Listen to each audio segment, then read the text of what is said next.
Friend, आज हम BSc first year का टॉपिक डी ब्रोगली समीकरण के बारे में स्टडी करेंगे। तो आइए वीडियो स्टार्ट करते हैं। डी ब्रोगली डी ब्रोगली की पदार्थ तरंग धारणा के अनुसार, डी ब्रोगली एक साइंटिस्ट है, उन्हीं के नाम पर इस सिद्धांत का नाम और समीकरण का नाम दिया गया है। तो डी ब्रोगली की तरंग धारणा के अनुसार पदार्थ के छोटे छोटे कण जैसे इलेक्ट्रॉन, प्रोटॉन और यहाँ तक कि परमाणु भी जब गति में होता है या होते हैं तो उनकी प्रकृति कण जैसी होने के साथ साथ तरंग वेव जैसी भी होती है। इन कणों के गुणों के साथ साथ तरंगों के गुण जैसे आवृत्ति, तरंगदैर्घ्य तथा तरंग आयाम आदि भी पाए जाते हैं। पदार्थ के इन दोहरे गुणों को ही पदार्थ की दोहरी प्रकृति या तरंग कण दैर्घ्य कहते हैं। तो गतिशील पदार्थ के कण और तरंग गुणों के संबंधों को डी ब्रोगली ने एक समीकरण के रूप में प्रस्तुत किया। यह समीकरण ही डी ब्रोगली समीकरण कहलाता है।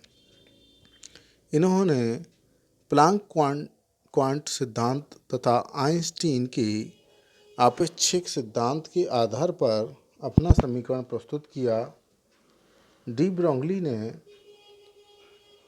कहा कि प्लांक समीकरण के अनुसार स्मॉल एम द्रव्यमान वाले किसी कण जैसे इलेक्ट्रॉन की तरंग ऊर्जा E=hv एवं आइंस्टीन समीकरण के अनुसार किसी कण की ऊर्जा E=mc² एक दूसरे के तुल्य होनी चाहिए। अर्थात आपके mc² =hv, mc² hc/λ, यानी कि यहाँ v की जगह c/λ यूज कर लिया गया है। तो लैम्डा h/mc।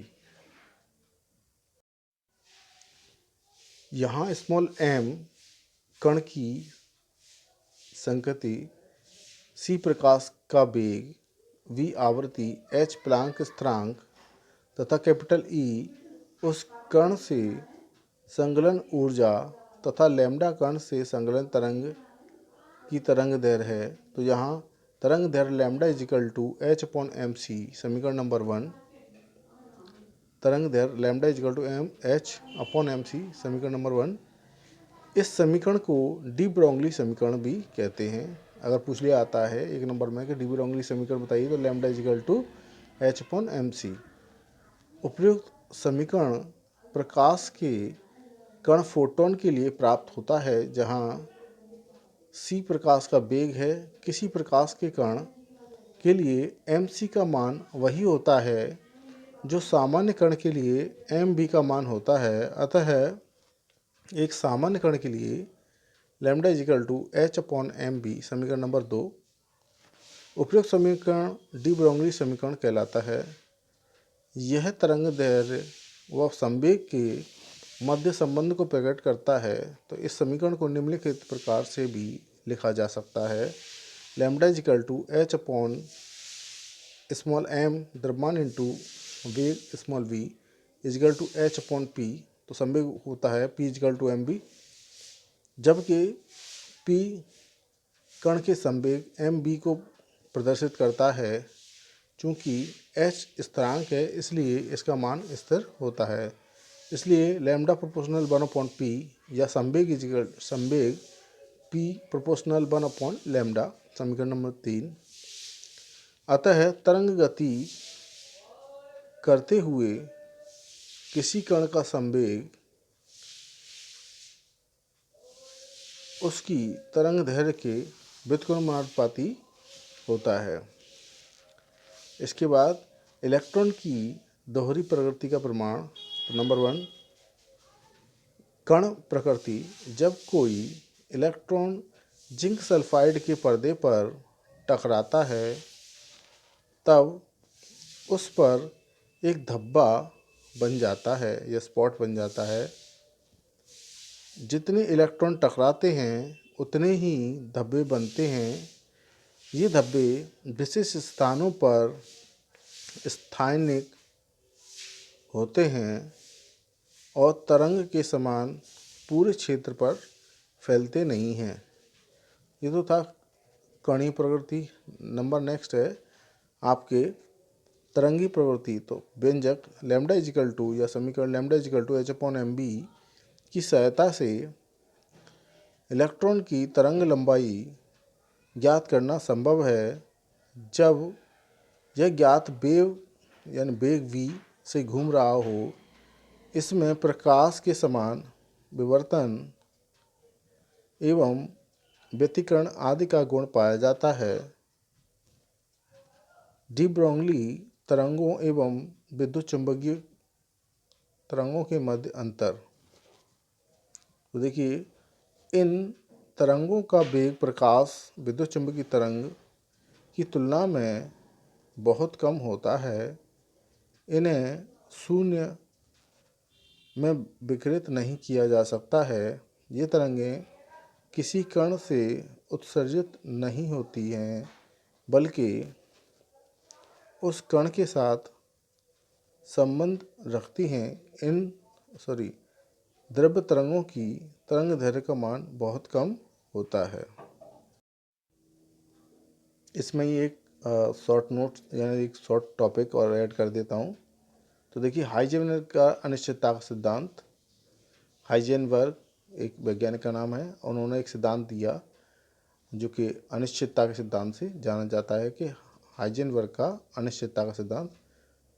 तो देखिए, स्टार्ट करते हैं कि डब्ल्यू हाइजेनबर्ग ने सन 1927 में पदार्थ की दैतिक प्रकृति से अनिश्चितता सिद्धांत का प्रतिपादन किया, जिसके अनुसार किसी कण पर गतिशील इलेक्ट्रॉन या अति सूक्ष्म